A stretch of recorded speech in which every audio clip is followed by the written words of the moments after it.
Welcome, listener.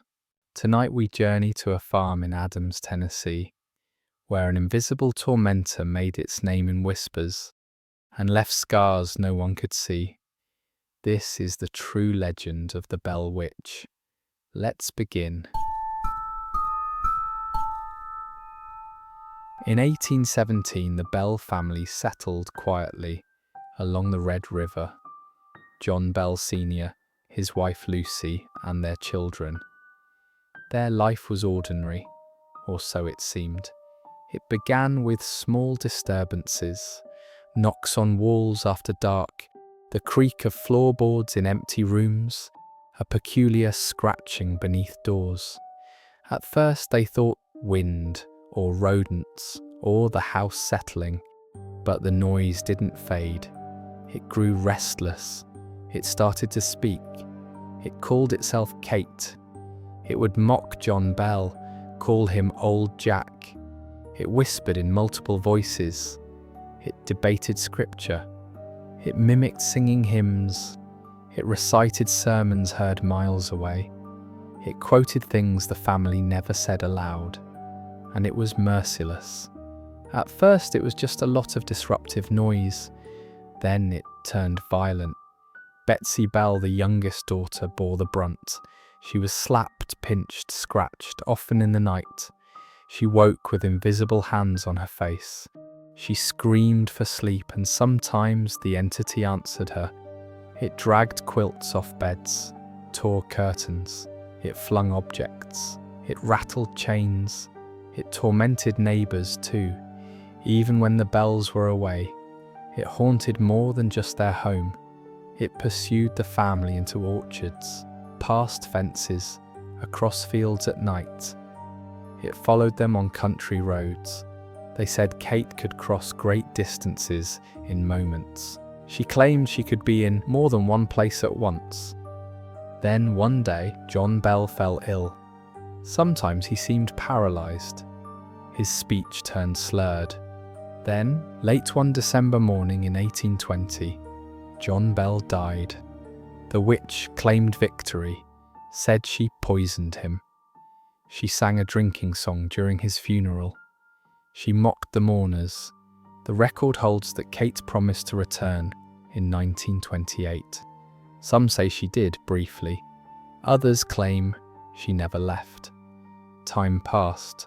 The original Bell house rotted away, but on the land remains Bell Witch Cave, a dark limestone cavern running nearly 490 feet into earth. It wasn't part of the earliest accounts. The cave stories rose later, yet it feels to have a heavy presence, like a sanctuary or tomb. Those who take the tours report a shifts in the air, that the walls seem to hum, lights flicker without wiring malfunctions. Some visitors hear distant murmurs echoing off rock. Some say they catch a movement in the shadows. One story claims a boy crawled into a tight shaft, became trapped, and unseen hands pulled him free, just before Kate scolded them all for trespassing. Others speak of more than shadow, misty human shapes sliding along passageways, a presence like warm breath behind you, in a tunnel so dark it swallows your light. Cameras dying, phones failing, and the sense of being watched, even when you stand perfectly still. Skeptics insist much was embellished, that the original writings were scant. The cave never appears in the earlier stories. Some researchers view John Bell's illness today as neurological or poisoning, not supernatural. But legends shape themselves around what people fear, that Kate is ferocious enough to feed the tales for centuries. Yet the weight of witness accounts remains.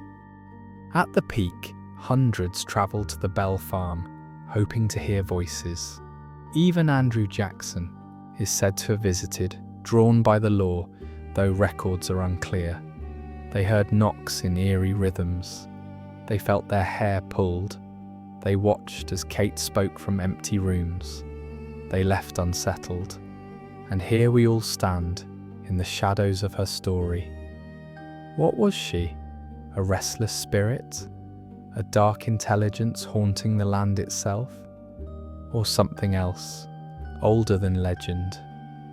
If you ever find yourself in Adams, Tennessee, in those fields, near the cave's entrance, stand quietly as the dusk deepens, and listen closely, because in that waiting silence, you may just hear a whisper on the wind.